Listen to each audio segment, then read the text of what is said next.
Church is still on and the mission moves forward because it's as big as ever. And I've told you often that our mission here is to build the church our friends and neighbors will join and our children will one day lead. Right now, in the middle of this global crisis, we have an unprecedented opportunity to put our faith into action, to show our community the love of Christ, and to lean into the mission that God has given us. Right now, all around us, people are searching for answers, they're longing for hope, and they are hungry for significance and meaning. And so we will continue to build people, and we believe that God will continue to build His church. And we don't believe for a minute that Jesus is waiting until the day when we can gather in our facility, but rather He is building His church today. His church that is scattered across our community, meeting in homes, together with family and friends and neighbors, watching this service together, worshiping together online, continuing week by week to love on one another and care for one another and serve one another. He is building that church today. We will not be that church when we get back together again. We are that church.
Hasn't been what we expected. But just like you, we're rolling with the punches here at Faith Church in Chandler. After months of offering only online worship, we're now holding in-person gatherings in our gym, where we can easily spread everyone out across 2 services and follow all safety guidelines, including the mask mandate. And for those who can't join us in person, we're working hard to make our online worship experience feel almost like being there. While the format and the venue and the look have all changed, our commitment to help people find hope and meaning has stayed the same. If you're searching for hope and meaning in the midst of all of this madness, I invite you to join us online or in person this upcoming Sunday at 9:30 or 11. Hey friend, I am so glad to see you jumping online to worship with us from wherever you are. And I hope that you will find this worship service incredibly helpful. What we're going to be focusing on today is, why are we so tired? What is it that is constantly making us feel exhausted? Not just physically, not just emotionally, but a spiritual soul tired. That's what we're going to tackle today in Mark chapter 2, and I hope that it's going to be a blessing to you. If you are joining us online and you are new to us, we would love for you to text us and send us the word online to 812-289-6800. That'll let us know that you're tuning in from wherever you're at, and also give us the opportunity to follow up with you. Now, if you have been joining us online for a while, maybe you've even come in person, or you've been with us for a little bit, but you want to take the next step, and you're not sure what the next step for you might be. You'd like to become more involved in a group, you want to serve. We would love for you to take the next step of Growth Track. Growth Track helps you figure out what we believe as a church, who we are, and also how you can be involved and what's going on here. And even for those of you that are at home, that are staying at home during the pandemic time, there are some ways that you can serve from home as well. And so if you'd like to take the next step to learn more about our church, to get involved, text the word GROW to 812-289-6800. And we're going to get started with our worship service, and we're going to start like we do each week with a scripture reading. This week it's from a very familiar passage, Psalm 23. Psalm 23. The Lord is my shepherd, I shall not want. He maketh me to lie down in green pastures. He leadeth me beside the still waters. He restoreth my soul. He leadeth me in the paths of righteousness for his name's sake. Yea, though I walk through the valley of the shadow of death, I will fear no evil, for thou art with me. Thy rod and thy staff, they comfort me. Thou preparest a table before me in the presence of mine enemies. Thou anointest my head with oil. My cup runneth over. Surely goodness and mercy shall follow me all the days of my life, and I will dwell in the house of the Lord forever. Thank God that when the Lord is our shepherd, we do not want for anything. And it has blown me away through this pandemic how God has used you to provide for the church. This has been a crazy year, and everything has been upside down, but our financial status has remained solid because of your generous giving. And so thank you for that. Many of you have made the switch to giving online, and many of our new friends who are joining us online have also given. And so we're so thankful. So if you'd like to give, please go to faithinchandler.com/give, or if you use the Venmo app, you can give to the @FaithFWB Church account. And of course, we're always welcome checks that are sent in the mail, and you can send those to 303 North 5th Street here in Chandler. We'd also want you to have that address in case you're able to take the step of joining us in person if you are comfortable with that. Something that I've been praying for in this time is that God would send revival. Revival always follows on the heels of crisis, and we are definitely a world and nation in crisis right now. And so our prayer is that the Lord would send revival. And this song that Dawn and Hannah are going to lead you in is exactly that. It's a prayer. God, send revival. But first, give me your peace. And I hope that as crazy as this week has been, right now you can experience the Lord's peace. Peace like a river wash over me. Immerse me in waters deep as the sea. Hide me in love in your healing embrace. Oh, peace like a river wash over me as I worship your majesty. I worship your holy name, Jesus, my everything.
that I am is yours as I worship your majesty.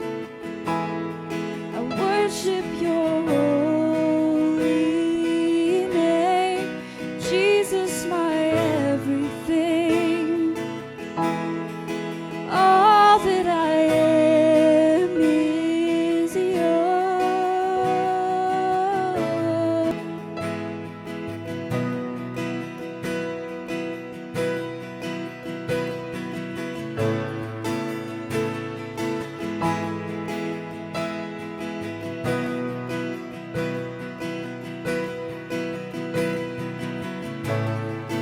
Open the heavens, fling wide the gates, flood every heart with mercy. Pour out your presence, inhabit our praise as we cry, holy, holy. Open the heavens, fling wide the gates, flood every heart with mercy. Pour out your presence, inhabit our praise as we cry, holy, holy. Whoa, whoa, as we cry, holy, holy. Whoa, whoa.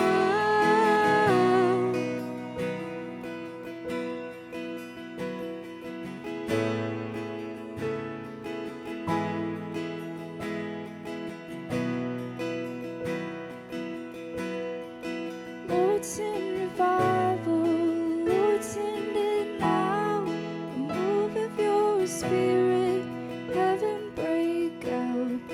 Come now in power, cover this land like you've done it before. Would you do it again? Lord, send revival, Lord, send it now.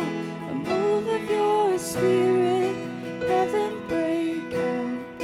Come now in power, cover this land like you've done it before. Would you do it again? Heaven revival, Lord, send it now. A move of your spirit, heaven break out. Come now in power, cover this land like you've done it before. Would you do it again? Heaven break out. Heaven break out. Heaven break out. Heaven break out. Lord, send revival, Lord, send it now. A move of your spirit, heaven break out.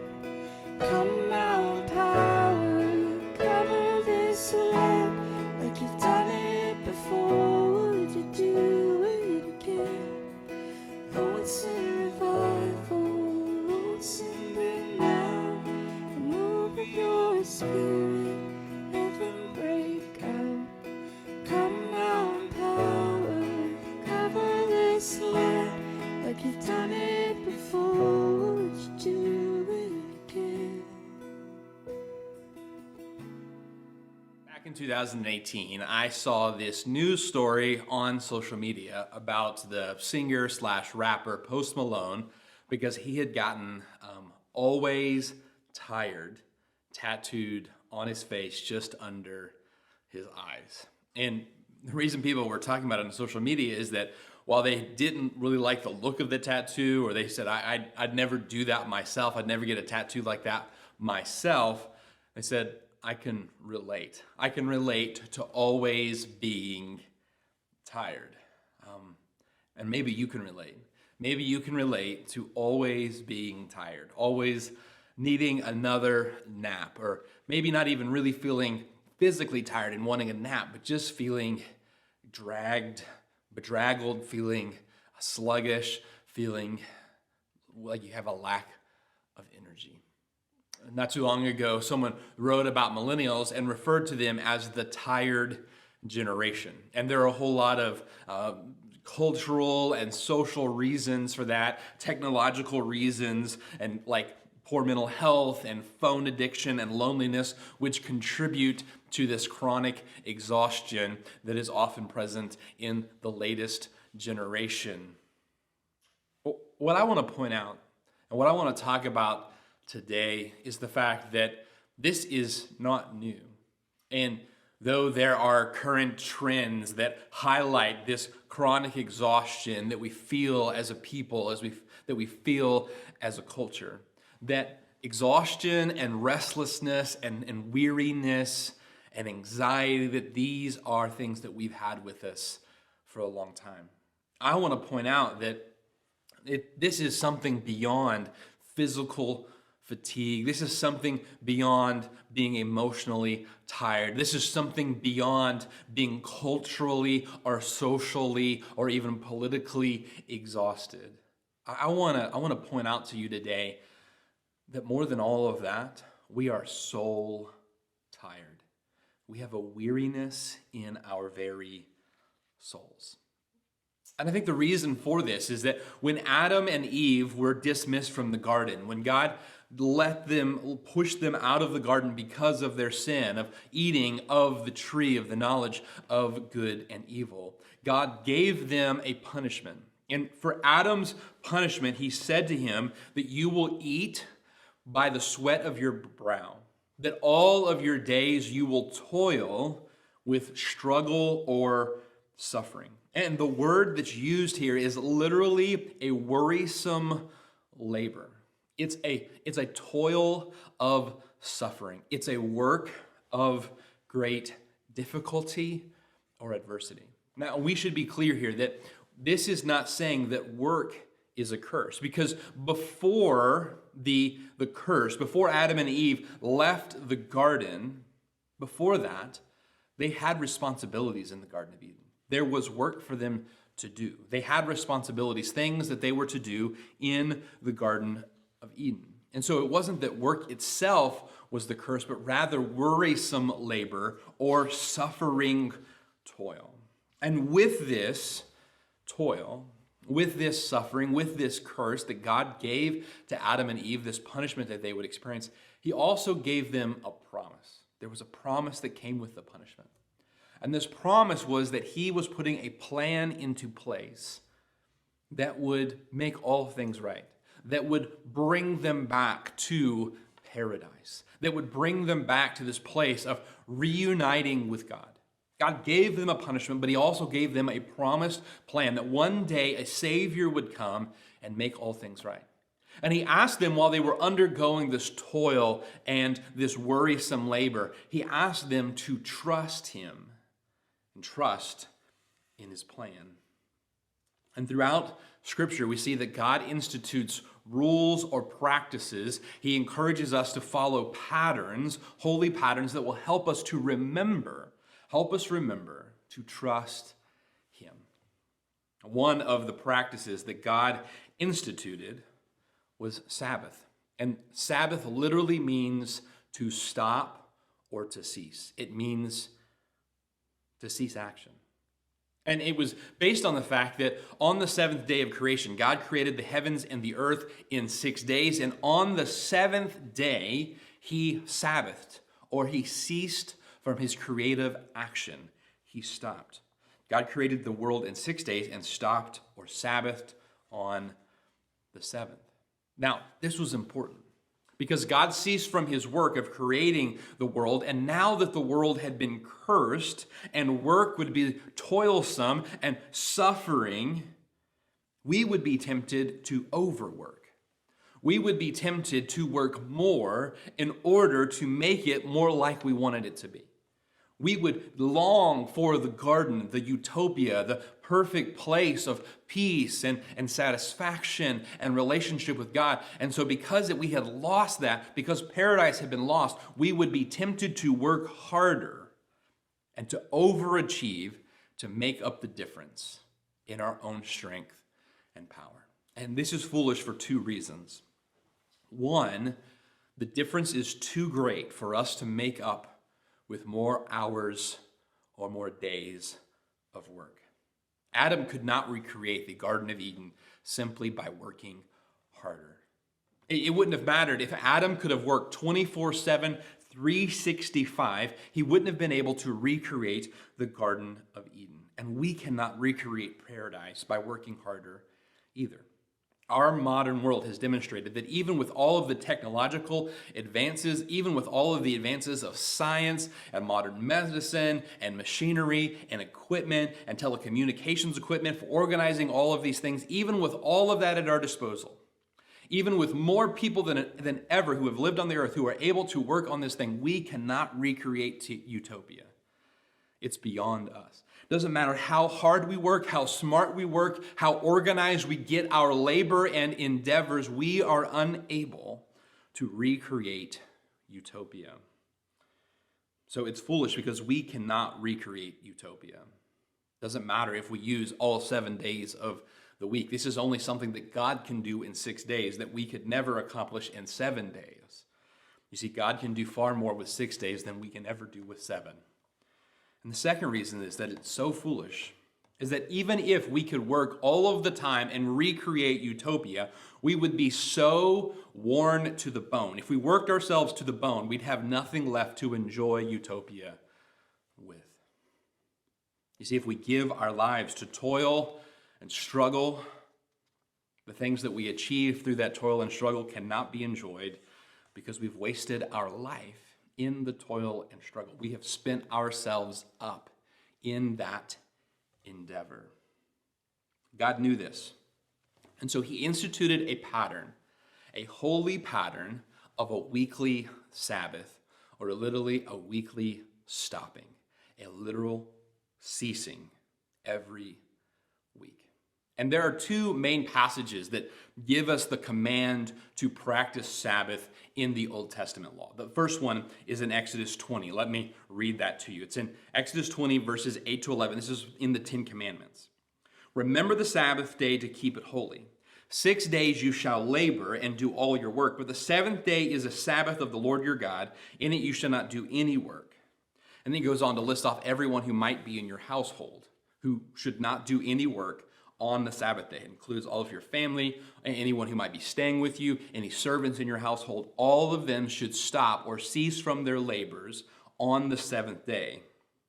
For in 6 days the Lord made the heavens and the earth and the sea and all that is in them, and rested on the seventh day. Therefore the Lord blessed the Sabbath day and made it holy. And so in the Ten Commandments, we're told to keep the Sabbath, to remember the work that God did. And to remember that he, Shabbat, he ceased or he stopped and rested. And so the Ten Commandments tell us to remember the Sabbath day, to keep it holy, to remember that God made the world in 6 days and then rested. But the other one in Deuteronomy chapter 5 gives us a different purpose. There's a different reason. The command is the same.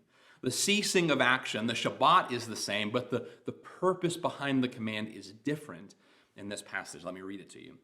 Deuteronomy chapter 5, verses 12 to 15 say, keep the Sabbath day to keep it holy, as the Lord your God commanded you. 6 days you shall do your labor and do all your work, but the seventh day is a Sabbath of the Lord your God. In it you shall not do any work. And again, listing off everyone in your house, your family, any friends who are staying with you, servants of your household. And you are not to do any work, that even your servants may rest as well as you. You shall remember that you were a slave in the land of Egypt. And the Lord your God brought you out of there by a mighty hand and by an outstretched arm. Therefore the Lord your God commanded you to observe the Sabbath day. Now, we're told that we should rest in both of those passages. We're told that we should Shabbat or cease. But the purpose is different. Because the purpose in Exodus chapter 20 is that we're remembering what God has done. We're remembering him, remembering his great creative work and power. But Deuteronomy chapter 5 says that we should remember so that all in our household may rest, even our servants. And we should remember that we were at once servants. We were once slaves, and God has given us rest, so we should give rest to others as well. You see, the purpose of the Sabbath is both to remember God and to be refreshed. And the word in Deuteronomy chapter 5 for rest, the rest that all in your household, even your servants, may enjoy. The purpose there, or the word there, means to be refreshed. And so the Sabbath is for refreshing and for remembering. We are soul tired. We are tired and weary in our very souls because we have not taken time to remember and to be refreshed. We have failed to trust God and rest in God. Now, I know what you're thinking. You're probably thinking, hey, I haven't forgotten God. I remember the Lord. I am a believer. I would not forget God. You might be saying, listen, I take time off. I've had a great vacation this year. Every year we go to the Smokies. Every year we go to Destin. Every year we go wherever. Let me point to you that what happened in Jesus' day, the culture that he walked in, was very similar to ours. That Jesus walked among a group of people that would have told you definitely they believed, they remembered God, and then they kept the Sabbath like they were commanded. But they weren't refreshed, and they weren't really remembering God either. So look with me at Mark chapter 2. These are the verses that come right after the passage that we looked at last week in the message. Mark chapter 2, we'll begin reading in verse 23. Now it happened that when he went through the grain fields on the Sabbath, and as they went, his disciples began to pluck the heads of the grain. Now, really important to know here, God had actually set it up that when you were going through a neighbor's field, or you were traveling, you were a sojourner, you're on a trip, that it was permissible to pluck grain with your hands. In other words, so you're going along and here's a field of grain, or here's an apple tree, you can pluck one with your hands. What you are not allowed to do is pluck it with a scythe. You couldn't go and reap your neighbor's harvest, or take a basket and take all of your neighbor's trees. But to show mercy and grace to the sojourner, the person who's traveling through Israel, it was permissible to pluck grain just by your hand. And so the disciples aren't stealing here. This isn't an issue of theft.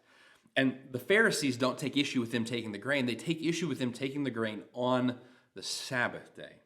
Verse 24. And the Pharisees said to him, look, why do they do what is not lawful on the Sabbath? And Jesus responds to them, have you never read what David did when he was in need and hungry, and those with him? How he went into the house of God in the days of Abiathar the priest, and he ate the showbread, which is not lawful to eat except for the priest, and also gave some to those who were with him. And he said to them, the Sabbath was made for man, and not man for the Sabbath. Therefore the Son of Man is also Lord of the Sabbath. And then chapter 3 begins, and remember that the chapters are added later to kind of help us find where we're at so that we can read together. But in the very next verses, the very next lines, Mark tells us about Jesus going into the synagogue on the Sabbath, and there's a man there who has a withered hand. And Jesus heals the man, and the people become so upset that he has done this on the Sabbath that the Pharisees then go out and begin to plot to kill him. I want you to see just how seriously they took the Sabbath, that they didn't even feel it was appropriate to heal someone to alleviate their physical suffering on the Sabbath. And it offended them so greatly that they started planning to kill Jesus. You see, they had taken the Sabbath, this day of remembering the Lord and being refreshed in God. They had taken it and they had made it something completely different. They had overcomplicated it and overemphasized it to the point that even a person who was sick could not receive refreshing or healing, could not be healed on the Sabbath day. You see, they had made the Sabbath day no longer a day of refreshing, but rather a day of many burdens and guilt.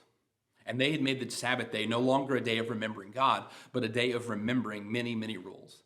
There were pages and pages and pages of rules that had been added to the Shabbat traditions, things that they were allowed to do and things that they weren't allowed to do. If you were a scribe, you couldn't carry a pen on Shabbat. If you were a musician, you couldn't carry your instrument on Shabbat. If you had something in one hand and you tossed it, you could only catch it in that hand. You could not catch it in the other hand. That would be breaking Shabbat. There were a number of rules about how many steps you could walk on Shabbat. And so there were all of these many chapters and verses of rules about keeping the Sabbath. And it became this thing where you had so many rules to remember, so much to try to keep track of. Probably a good comparison or illustration for us today would be our tax law. It's incredibly complicated, so complicated that many people hire someone to do their taxes because they're afraid that they'll break one of these laws and get into a lot of trouble. And as stressful as it might be to do your taxes and pay your taxes each year when it comes tax time, it was that stressful for the people to keep the Sabbath. And it's for that reason, it's no surprise that when Jesus saw the people, Matthew chapter 9, verse 36 tells us that when he saw them, he saw tired masses. This is what it says. When he saw the multitudes, he was moved with compassion on them because they fainted and were scattered abroad as sheep having no shepherd. They fainted and they were scattered abroad. Now the word for faint means they were worn out or exhausted. It was someone fainting just out of absolute exhaustion. And it's like someone being beaten down, just so beaten down. And the word scattered means that they were thrown down. They were thrown out. And so if they hadn't passed out on their own, if they hadn't fainted on their own accord because of the great weight put upon them, they had been tossed down like people without a shepherd. And Jesus sees that the shepherds that they have, that the spiritual leaders that they have put so many rules and laws on them, have emphasized the rules and the laws of Sabbath and all of the other things about the temple and about worshiping God, because God had put so much on them that they were exhausted. They were soul tired. You see, they weren't making decisions based on what was good for the people, but rather what was best for the rules that they had made up, by the way. You see, there's a key difference. Jesus says to them in this passage, he says, man was not made to keep the Sabbath. Rather, Sabbath was made for man. This wasn't about the Sabbath. It was about remembering God and refreshing man. But you've made it about the wrong thing. You've gotten the cart before the horse. You have missed the whole purpose of this thing, and because of that, it has become bothersome and toilsome. It's become hard when it really should be a blessing. I recently listened to an interview with one of the chief technology officers at YouTube, and they noticed they made a key change several years ago. They noticed that there were videos that got a lot of clicks. And so the videos that got lots of clicks or lots of plays or starts of plays, they ranked higher in their search results. And so if you went to YouTube and you searched how to change out the alternator in your car, you would get a lot of results that had gotten lots of clicks. But they recognized that just because something made the promise that had the title of how to change the alternator in your car, it may not be very helpful. And so instead of watching how many clicks a video got and determining where it should fall in search, they started watching how many hours or how much time of the video was watched. And so the more a video was watched, the more helpful or truly entertaining it must be. Because if you clicked on something and it wasn't helpful, you wouldn't keep watching it. You'd stop and you'd go look for something else. And so when they changed that key metric, it made the results on YouTube, it made their platform that much better. What happened to the Pharisees is they stopped looking at what was good for the people and they focused solely on what was good for the law. And because they were focused on the wrong things, the people ended up being tired, scattered abroad, exhausted. And right now in our culture, people are exhausted. They are soul tired because we have focused on the wrong things. We have focused on the wrong stuff. We focused on things that don't refresh us. They make us more tired. They don't give life. They bring exhaustion. Some of you, you're incredibly tired because you are focused on the wrong things. You're focused on things that if you have them, maybe then you'll be happy. If you can get that item, if you can get that house, if you can go on that trip, and you're working towards this thing that's out there that hopefully you can achieve. Some of you go on vacations hoping that it's going to refresh you, and you come back from vacation more tired than when you went on vacation. You go on vacations it takes you a month to get caught back up on your sleep or on your rest. You go on vacations that take you a year of overtime to pay off. And that isn't refreshing at all. It's actually leading to greater exhaustion. Now, I'm all for vacations and I'm all for taking time off. But if we're looking at it in the wrong way, if we get the purpose wrong, we'll only be more tired. It'll only bring more exhaustion. It will not give life. You see, when we focus on those things of greed and materialism and experiences, when we try to recreate utopia, when we try to recreate the perfect Garden of Eden experience in our own strength and our own esteem, those finish lines that we are running after constantly get farther and farther away. They keep moving. And what a pattern of stopping or ceasing every week does is it forces us to trust in God to give us rest and to experience refreshing. A pattern of stopping every week forces us to take it out of our hands and place it in God's hands. To recognize that, God, I can't recreate that garden perfection utopia experience. I can't recreate the thing that I am longing after. God, it's in your hands, and so I'm gonna step back and place it in your hands.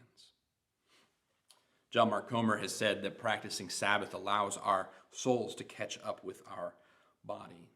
It gives us the opportunity to rest physically so that our soul can catch up with all of the things that we have been striving after.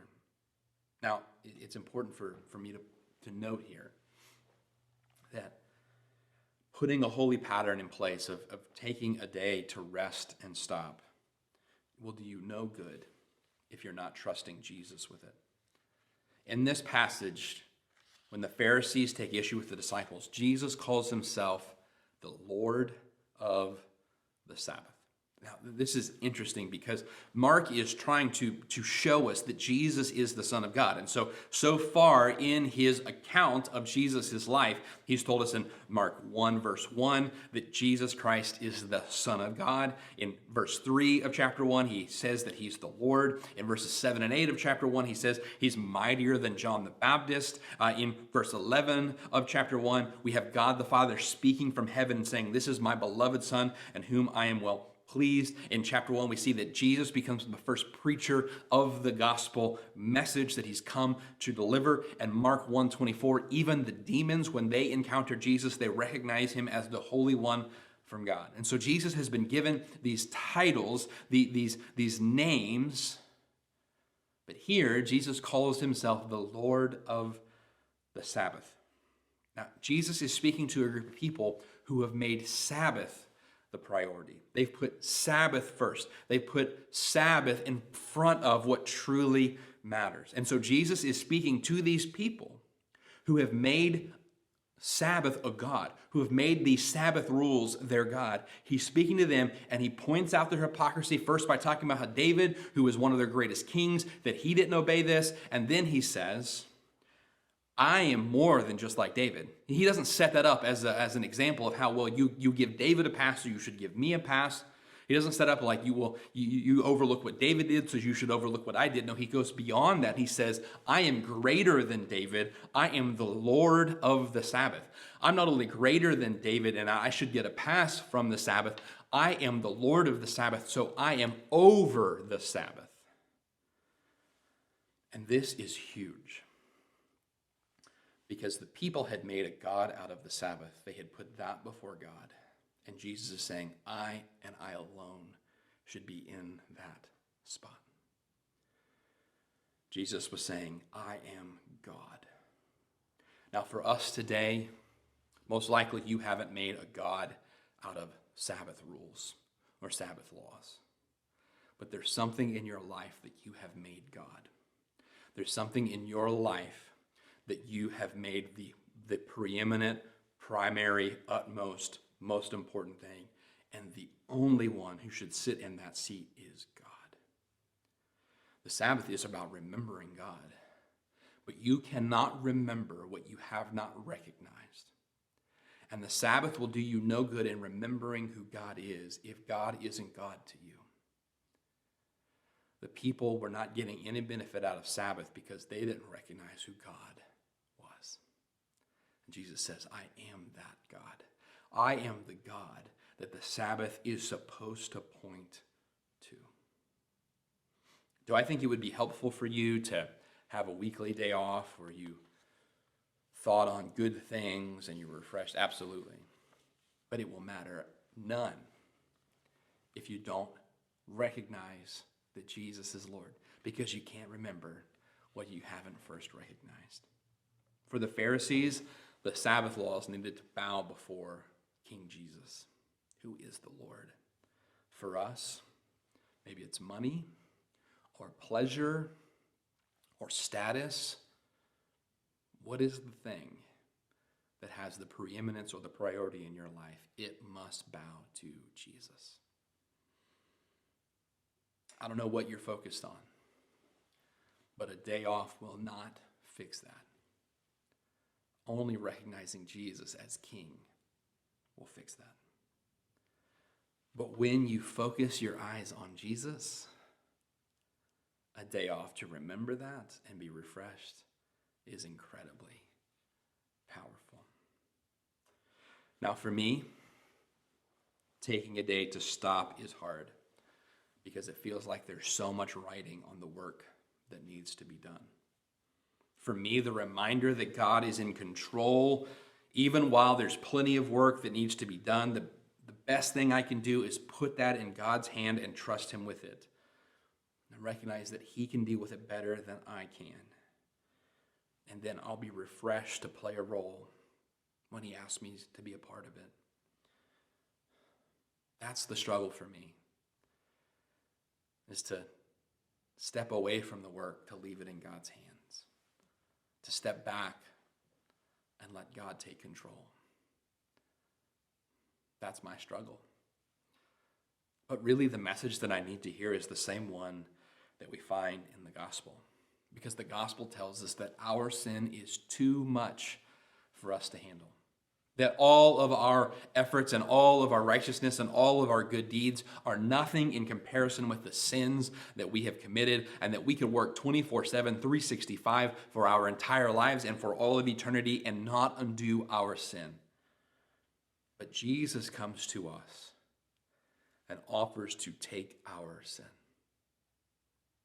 In Matthew 11:28, Jesus said, "Come unto me, all of you who are weary, all of you who are tired, all of you that are laboring under a heavy burden. Come to me and I will give you rest." You see, the gospel message is that Jesus has come to take the burden of our sin, the toil and the curse of our sin. He has come to take it and to give us his righteousness. He has come to take our brokenness and give us his wholeness. He's come to take our weary efforts, our short, falling efforts. He's come to take them and give us the completion of the work that he accomplished for us on the cross. And what is the story of the cross? It's the story of Jesus on the final day, on the 6th day of the week, dying on the cross and then being buried in a tomb and spending the 7th day, his body at rest. But then on the 8th day, the first day of the next week, Jesus rose again and began his new work in us. The reason we are so tired is because we are focusing on things that do not give life.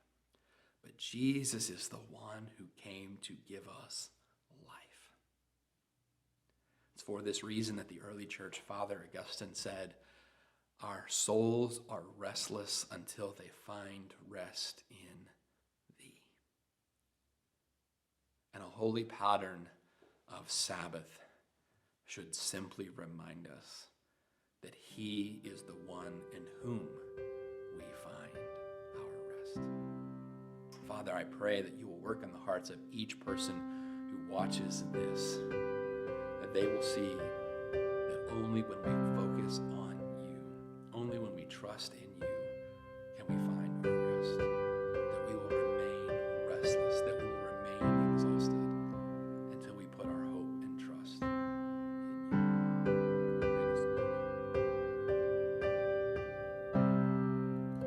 If my heart could tell a story,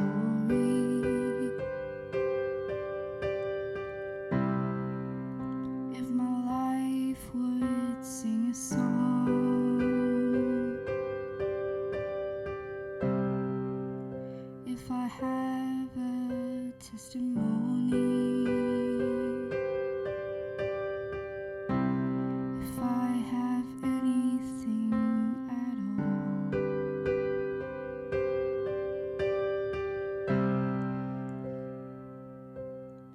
no one ever cared for me like Jesus.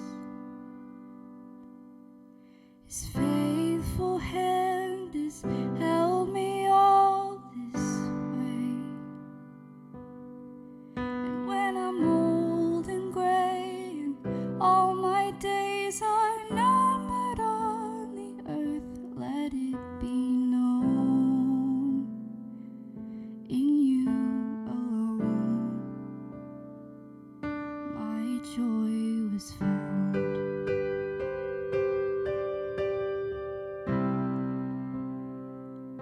I found my joy. Let my children tell their children. Let this be their memory, that all my treasure was in heaven, and you were everything to me.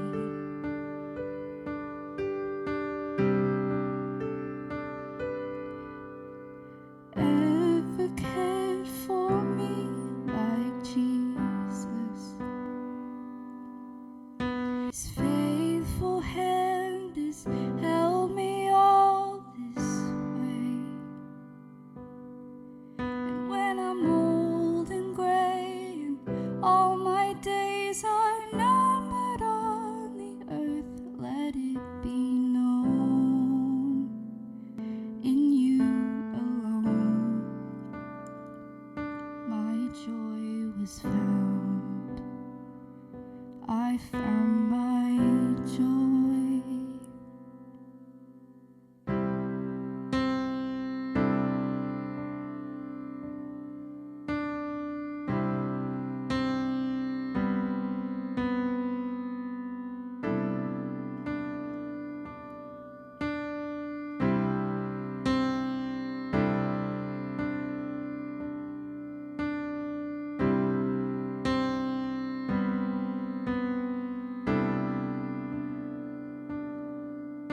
I'm still in love.